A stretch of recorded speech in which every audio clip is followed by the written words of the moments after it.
Adam Grant is a renowned professor of psychology at the Wharton School of the University of Pennsylvania.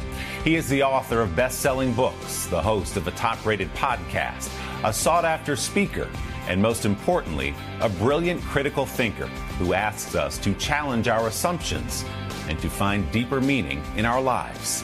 In our Sunday Spotlight, Harry Smith starts the new year with a visit to Professor Grant on campus in Philadelphia. New Year's Day. Is it time for a reset, a new start? Adam Grant has some ideas about that.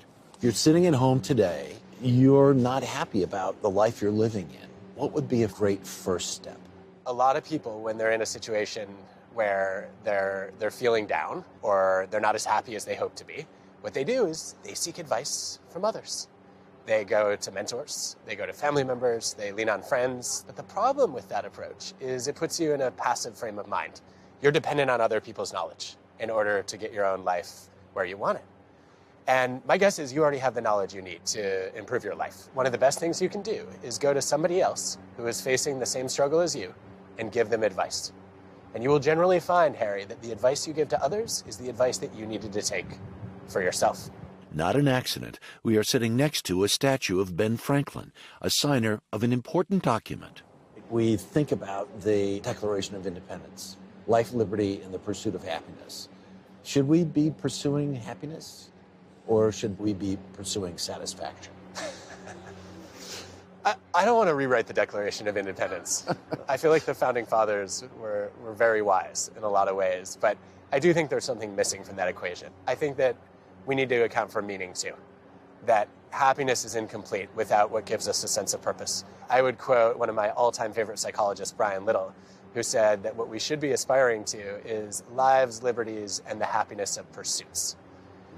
And what I love about the happiness of pursuits is that it's in pursuing the goals that are meaningful to us.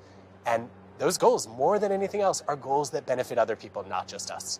Right? For me, that's the happiness of pursuit, is pursuing meaning in contributing to making other people's lives better. Does he inspire you? I think that it's hard not to be inspired by the man who had the vision to build libraries, police stations. Like, that was not a thing before Ben Franklin. Post offices? Yeah, I mean, so much of what we take for granted in our social infrastructure, but also he had a lot of foibles and faults, right? I think he was often the first to admit them. The man was a fountain of intellectual curiosity. I think he was probably the Da Vinci of his time, and I think there is nothing more electrifying, if I can use a bad pun here, than to know that the founder of our institution wanted to know about everything. I think there are a lot of people who fancy themselves experts, and they have a lot of knowledge.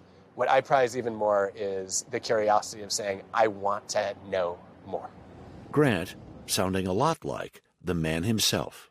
For Sunday Today, Harry Smith, Philadelphia. He's a wise man. Harry and Professor Grant, thank you both. Hey, thanks for watching our YouTube channel. Find your favorite recipes, celebrity interviews, uplifting stories, shop our favorite deals, and so much more with the Today app. Download it now.